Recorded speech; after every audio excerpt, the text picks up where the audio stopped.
Okay, thank you, everyone. I really appreciate everyone for coming specifically today to our No Florida Police State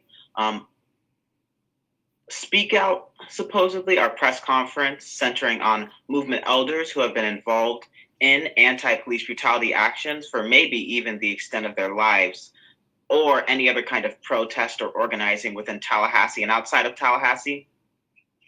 We're coming together today to speak out against police brutality, to speak out against police repression. Ron DeSantis claims that he cares about and fights for what he claims is peaceful protesting, but is putting outrageous criminal offenses for what he claims are violent and disorderly conduct, giving things like third-degree felonies when 7 or more persons are involved in an assembly and cause damage to property or injury to other persons. And this can be as simple as a light push to someone else or something else, giving things such as a prohibition on obstructing roadways for a third-degree felony for obstructing traffic during an unpermitted protest, demonstration, or, as he claims, violent or disorderly assembly. Driver is not liable for injury or death caused if fleeing from safety from a mob. So basically, if you have a car and you are in the presence of protesters and you run them over, that's legal. That's something you're allowed to do now. That's something you can do now. And so we want to gather movement elders, people who have experienced before police repression, police brutality, anti-democratic laws, and a lack of accountability, both from our police and from our government, to come together and speak out against the anti-protest legislation, the proposed writing that Ron DeSantis has created and will try to pass in future sessions, to speak out against police brutality, to speak out against the Tally 19s, the charges placed on the Tally 19 and what they've been forced to face, and to speak out against generally and denounce the repressive state that the United States of America and that Tallahassee is falling into. And so first, as we start, I want to introduce specifically Bill Davis. Bill Davis is a lawyer who grew up in Fort Lauderdale, and then stayed in Tallahassee after he came here for law school in the mid-50s. He's participated in demonstrations, including mass arrests in Miami at National Party conventions and Washington, D.C. surrounding the War of Vietnam, and was involved in organizing and representing Occupy Tallahassee. More recently, he has played a role in the Black Lives Matter actions. So I'd like you all to welcome today Bill Davis, who will be speaking about what's going on in our city today, but also about his experiences dealing with police repression in the past. Thank you, Delilah. I appreciate it. And I appreciate you inviting me here. It's given me an opportunity to pause and reflect on where we are sort of in a big way. And when I was thinking back about my Tallahassee experiences, I remember what I think was probably my first demonstration was called the Walk to Westcott, where the law students were protesting the lack of funding for the law library. And we blocked traffic on the way down there. That would be a third-degree felony now. None of us would have been able to become lawyers because we would have had as a consequence of that felony losing, our eligibility to practice law. But the second demonstration I think I was in was among some Iranian students down Monroe Street protesting the brutality of the Shah of Iran. And what happened? The Shah of Iran became more brutal with the support of the United States, more of a crackdown on the people who had no arms, who had no army. And ultimately what happened was the brutality and the draconian crackdown led to a revolution of unarmed people that took control, and that's where we are today. The founders of our country knew the more modern slogan, oppression breeds resistance. The leaders of our country for generations have said, if you make peaceful revolution impossible, you make violent revolution inevitable. The founders of our country, despite many, many flaws, moral flaws, had some great ideas to keep stability. And one of them was the right of assembly. Another one was the right of free speech.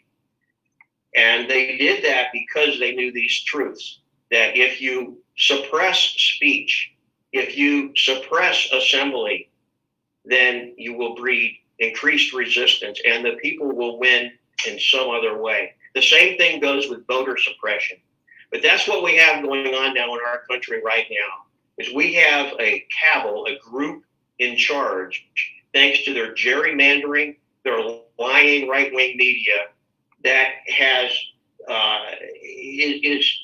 is governed by a lack of long-range thinking and fear, and so they come up with proposals like this. I put a link in here so that you can download and see the governor's proposal, and Delilah outlined really some of the highlights of it. But just to think that a 5-year penalty for obstructing traffic, or a 15-year penalty for damaging public property during a disorderly assembly.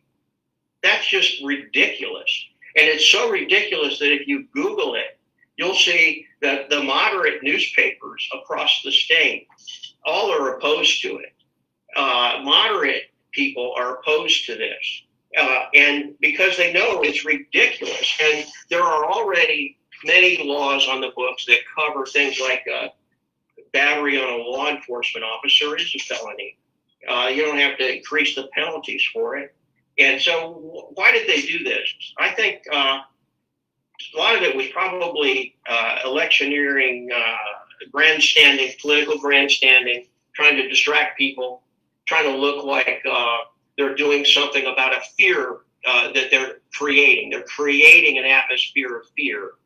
And so I say that proposal shows that the governor is not only a poor leader, but that he wants to govern by fear. And I think that people who want to govern by fear are probably very cowardly themselves, or they wouldn't be doing this. This is a cowardly proposal. They have strong laws. But they have some kind of a gut connection to people that they have made afraid, and that's their base, and that's why they are proposing this. So maybe it could pass.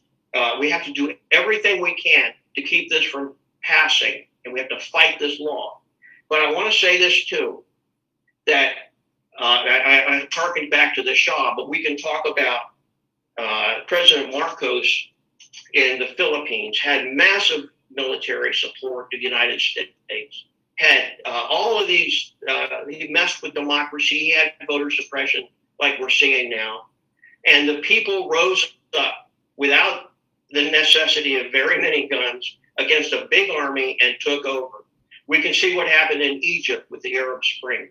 So this kind of oppression is not going to stop the people. There's an old slogan, the people united will never be defeated. And that's true. It might not be in our lifetime. It might not be in my lifetime. By the way, I came to here in the 70s, not the 50s. I think that the truth is that right now, I want to say this too, we're in a crisis.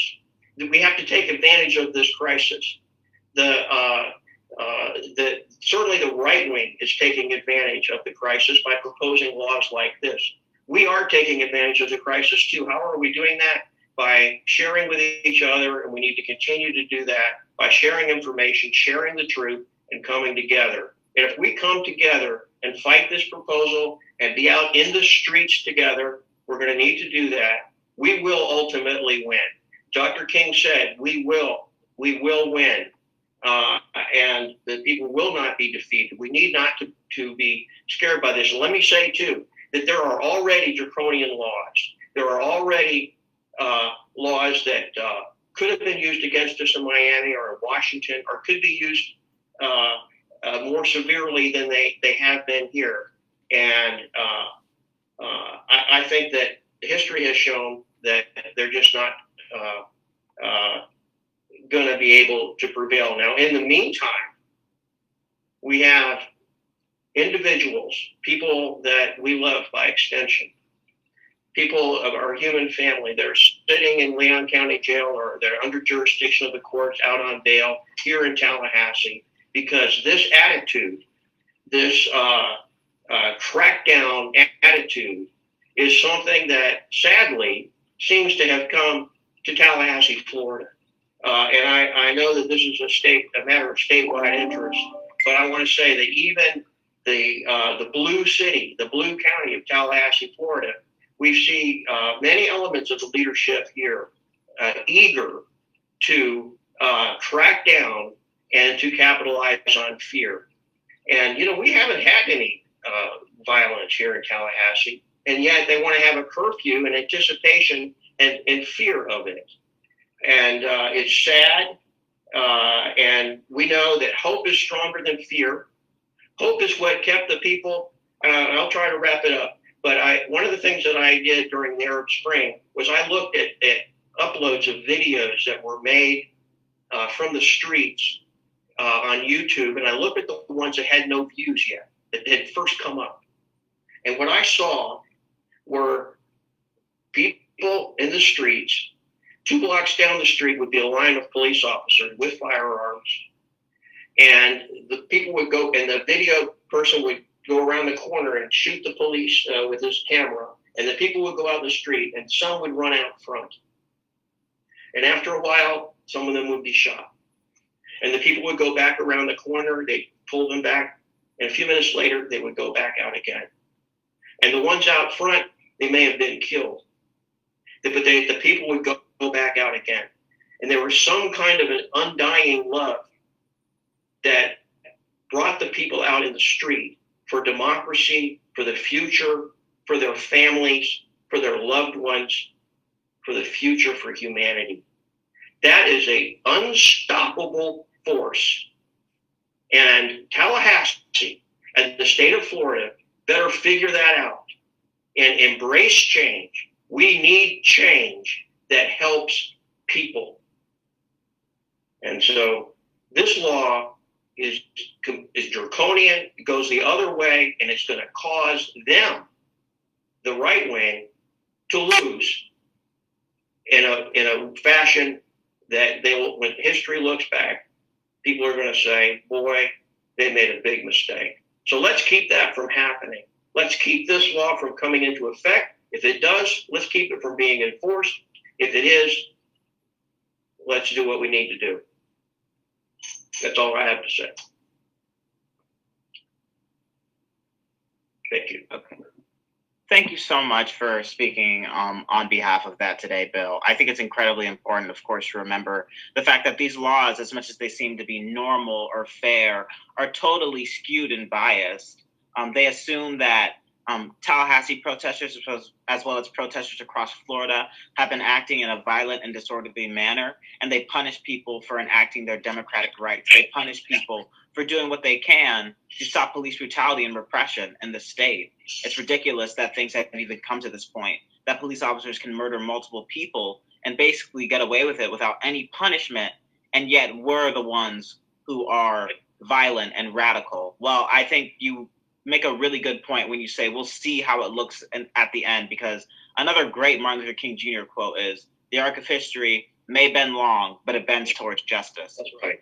And so next, I wanted to have the brilliant Sylvia come up and speak today. I wanted Sylvia specifically to speak on what's happening and going on, not just with the Tally 19, but with this protest legislation that Ron DeSantis and his gaggle of villains basically have concocted. And I'd like her to also speak about what's going on with the Tally 19, how we can support the Tally 19, and how we can support those who have faced political repression by our government. So Sylvia, whenever you're ready, please step up and speak.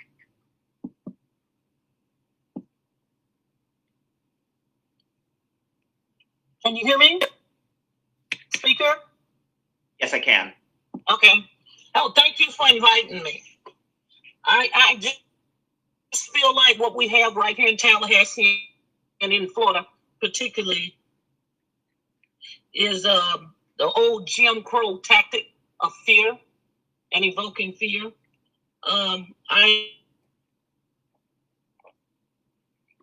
First Amendment right in the USA, you have to have permit to protest.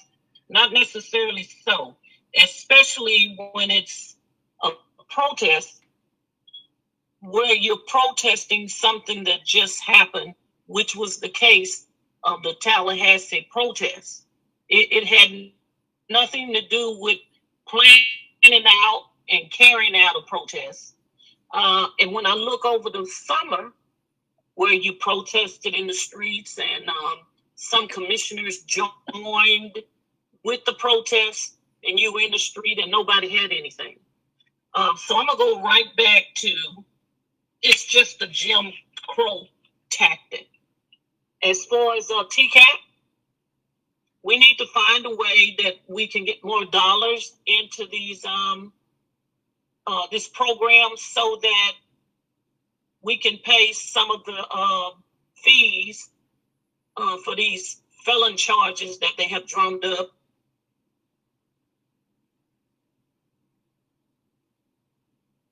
That I think are totally unconstitutional. I believe CP is working along with us to try to get those charges dropped and to negate this new ordinance that DeSantis is putting up, because I don't feel that anybody in Tallahassee violated anything in Tallahassee with a protest ordinance. Yeah, you may have been in the streets, but they came prepared, and the way I'm hearing it is that they, to help with that protest, is why so many law enforcement officers were present. So fear on both ends is real and cause problems that the community is not willing to address or not prepared to address and have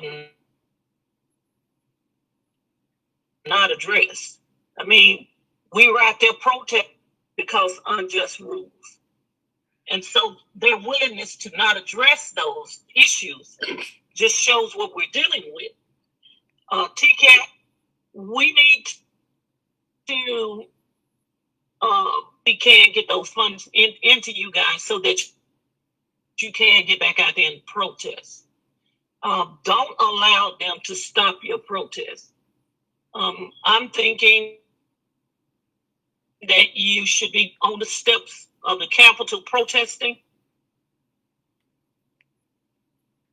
about what Ron DeSantis is trying to put felony on people. I mean, that stops people from even getting jobs, and it's crazy.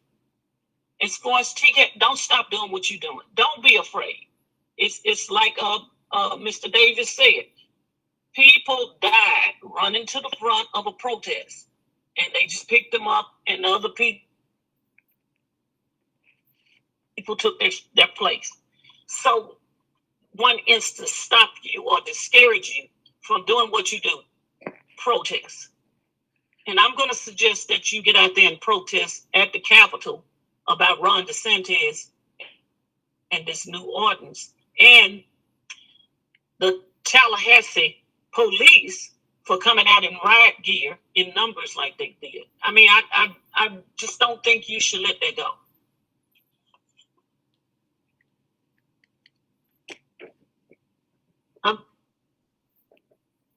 I'm done.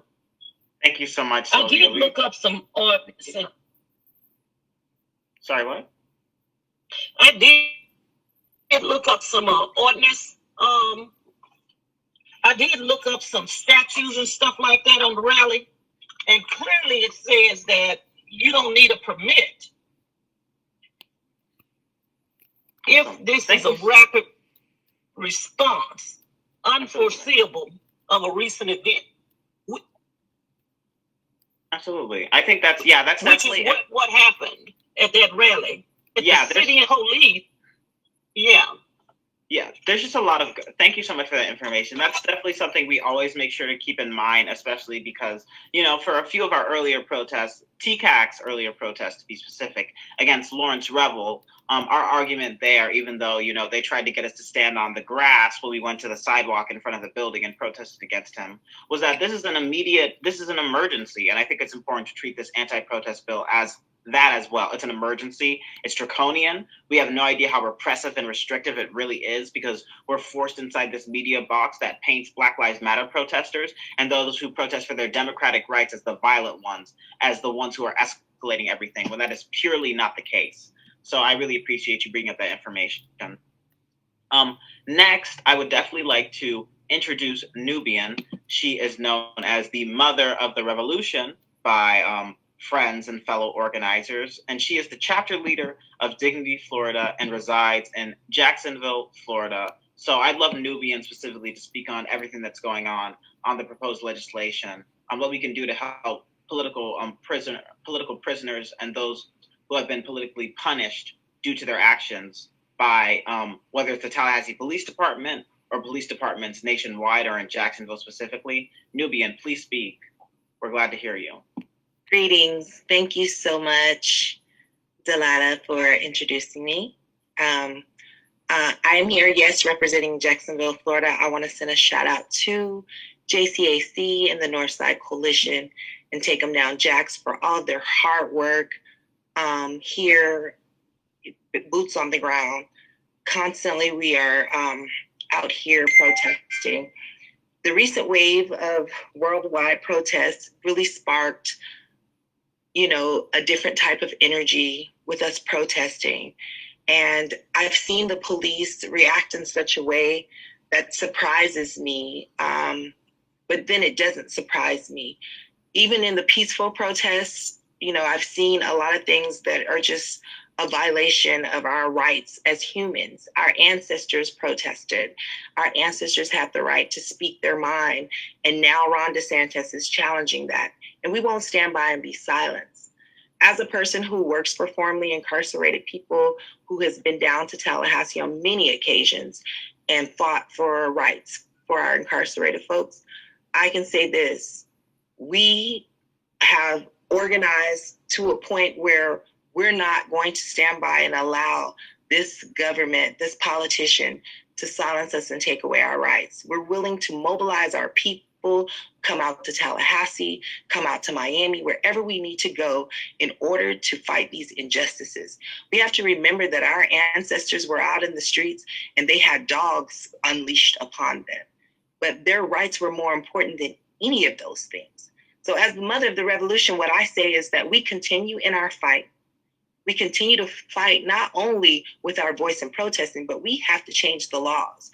We need to be on the steps of Ron DeSantis' door, his house, to let him know how serious it is. Like, our rights will not be taken from us. We're not going to go back in time. What I'm seeing happening now in the prisons is so unfair. The whole system needs to be reformed, period. And it starts with all of us continuing to do the work. We can't stand by and allow them to just do what they want. And that seems to be the going spirit here in Jim Crow. They just do what they want. Recently, in the last couple of years, we brought more people to Tallahassee than you've ever seen. And I know that because I've brought them and I've seen them come. We got to continue showing numbers. We need everyone to stay active and aware. After the election, we're still fighting. After the election, we're still going hard. After the election, we're still going to need money to get folks out of jail because they're going to continue to push this agenda. They won't stop. So we just need to be ready for whatever it is that is coming our way. And I'm going to end it all with saying this. I give thanks to all of the folks who are out there on the ground. I saw the video footage. I am with you. New Florida Majority is standing with you. The Dignity Coalition is standing with you. So whatever you folks need, please reach out to us and we will come down there and protest aligned with you. We welcome you to come out to Jacksonville because we will be still doing movement work. We're not getting frustrated. We're having meetings with our mayor. We're constantly, advocating for folks in the community, the Black community, the Latina community. We're also taking down these white supremacy statues one at a time. But I'll speak not too much on that because we do have Wells Todd on the phone. He's an expert on all of that. So thank you so much for having me. I appreciate this opportunity. And I say all power to the people. Thank you so much, Nubian. You have no idea how much we appreciate your solidarity and standing up for us, specifically standing up for, the Tally 19, the people who have been repressed in Tallahassee. And I think it is really important for people to remember that, one, this battle against police repression. Did you tell yes, I'm aware. Sorry, I think someone needs to mute their mic. Kind of speaking right now. This battle against police repression, this battle against police brutality is not something that is only existing solely till November 3rd, until Biden gets elected and everything magically goes away. Be honest with yourself, especially people who consider themselves to be liberals, who consider themselves to be progressives. Be honest with yourself. You know full well that that the Democratic Party itself is not against police brutality and police repression. Because if they were, they would have done something about what's happening in this country. And it's more than a lack of power, really. It's pure ignorance. It's a willingness to ignore what Black and brown people in this country really want. So the Black Lives Matter movement, the protests against police brutality, the protests against repression and anti-democratic laws extends beyond beating the Republican Party. It extends beyond challenging the entirety of our system. And we need to remember that and keep that in mind.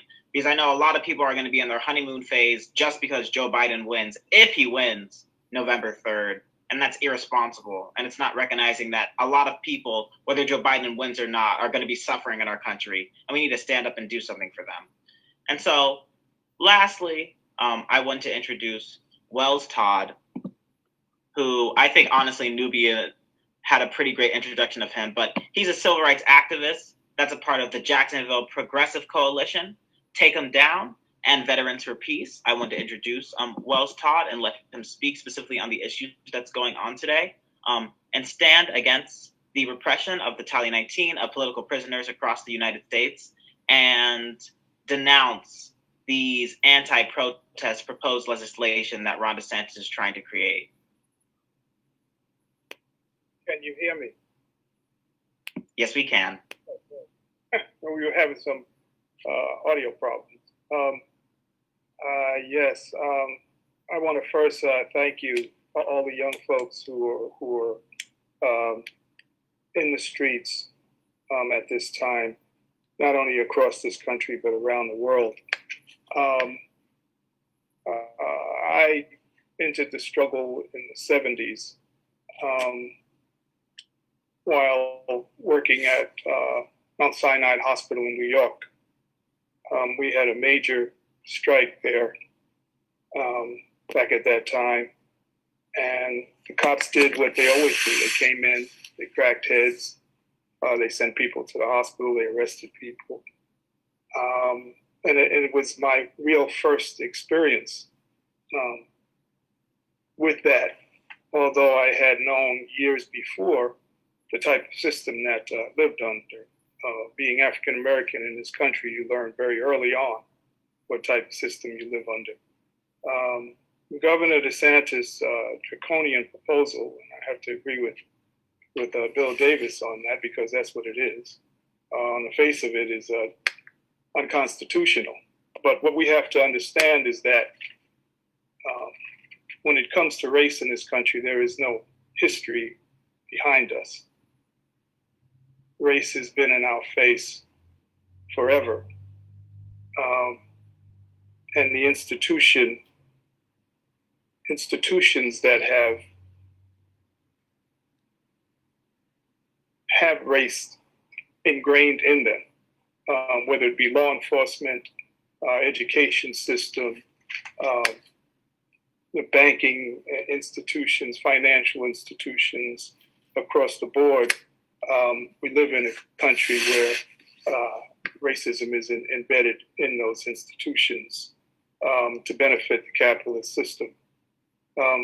One thing we need to look at here is that We are in the deep South. You have to understand that. And the deep South is the gatekeeper of white supremacy. DeSantis is just another Southern politician, like Southern politicians that have come before him, like George Wallace, like James Eastland of Mississippi.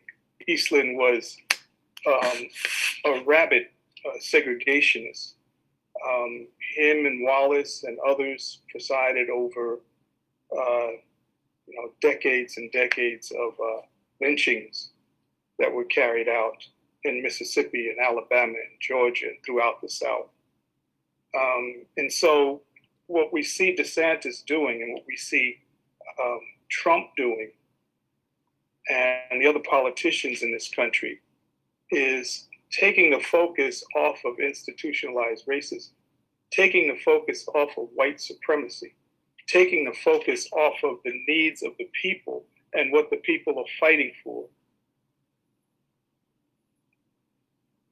and turning it around to make it seem like the people are the criminals. The people are the anarchists. The people are the communists. The people are the socialists. And we've seen this happen time and time again.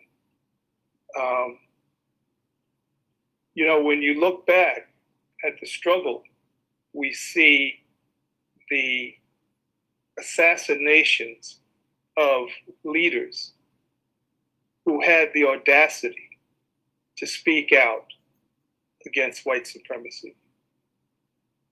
Malcolm X, Dr. King, Fred Hampton, 3 civil rights workers who were murdered. Right down the line, anybody who has the audacity to challenge institutionalized racism, to challenge the authority of this structure, to challenge and speak out against the inequities and oppression and economic exploitation of capitalism, you are an enemy of the state. We know this. But what we also know is that we're not going to stop fighting. What we also know is that we're not going to come out of the streets. What we also know is that these threats of charging people with felonies for marching against criminal acts that have been carried out against us for hundreds of years, those threats are not going to silence us. And I have to say that this is just an extension, a continuation of the civil rights movement. It is extension, a continuation of the anti-war movement. It is an extension, a continuation of the women's rights movement. It is an extension of the Chicano rights movement. It is an extension of the battle against oppression in this country. And so, in closing, I want to say that I'm in Jacksonville. We are here fighting for all the things that you're fighting for in Tallahassee and across this country. I can be in Tallahassee. I've been in Tallahassee. I've been in DC so many times that I think we should get together and rent an apartment or co-op or something there because we're going to be going again. We're going to be going again no matter who is elected on November 3rd. We're going to be going to DC again. And so I just want to put my fist up to all those who are struggling for equality, all those who are struggling to dismantle institutionalized racism in this country. I want to shout out to Nubian, to New Florida Majority, to Northside Coalition, to all the organizations throughout this state that have the strength to take a stand against this Southern strategy that continues to have a stranglehold on our country. I want to thank you very much, and we're just going to continue to struggle. Thank you so much, Wells. And I really appreciated the way you situated this in history and showed that, like, this movement of protests, the May 30th protests that were sparked, were absolutely not something irregular. Were absolutely not something abnormal. They were situated completely and entirely in the movement and struggle for liberation for oppressed peoples, situated entirely in the fight for real power for the people in this country who are suffering. And I think it's important to go back to Jim Crow and talk about Jim Crow when you talk about the Deep South and these laws, because what people don't understand really is that, especially in the Jim Crow, you can call America a democracy all you want, but full well you should know, for poor Black people, and even in some instances for poor white people who struggled for the democratic rights of poor Black people, of the few who decided to and chose to, you would be punished for that. The Jim Crow was not democratic. There was no right to protest for Black people. There was no right to speak out against the brutalities we face. No right to speak out against things such as us literally having our property stolen away from us because we can't read, us not having the right to vote. There was none of these democratic laws. And trust me, Ron DeSantis and these Southern politicians, they want to take things all the way back and further if they can. All the way back and further to the 1920s, when the Ku Klux Klan was out in public, burning crosses and terrorizing Black people in public personally. Trust me, you could call me exaggerating, you could say what I'm saying is obtuse, but when our mayor, when our city commissioners, when our city manager, and when our governor refused to renounce white supremacists who use weapons, use their cars to attack us, who use whatever means they can to make sure that protesters are literally murdered for attempting to do what is peaceful. Don't even lie about it, because it's peaceful in this state. We know exactly what their intention is. And it's the same intention that the people who bombed Martin Luther King Jr.'s house, who murdered Malcolm X, and who terrorized hundreds of other Black people during the civil rights movement, but anywhere up from the 1920s and further on in this country, have, to stop us and our struggle for our democratic rights. And so I want to thank everyone for coming out today and for speaking. I really want y'all, if you can, to donate to the Tally 19, to give money to those who have been politically repressed. You know what I mean? They're coming up with these kind of like BS diversion programs and everything. But the truth is, the charges on the Tally 19 are illegitimate, and they all need to be dropped, bar none, immediately. The truth is, the anti-protest legislation that Ron DeSantis is trying to pass cannot go through. It's an attack on our democratic rights. And so I want to give press any time to ask questions they would like to any of our specific speakers today. And I want to thank you all for coming out today for this press conference.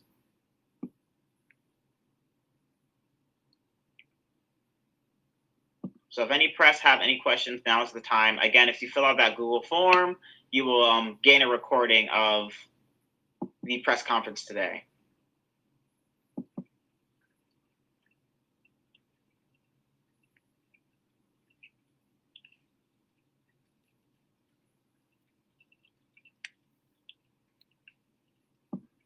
Okay.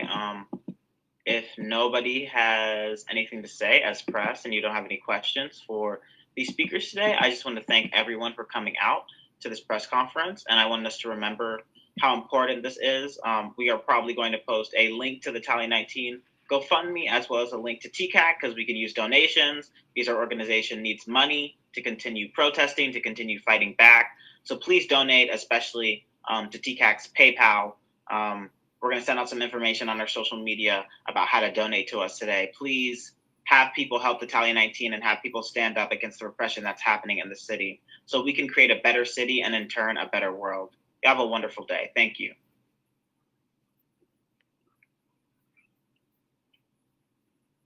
Bye, everybody. Bye, everyone.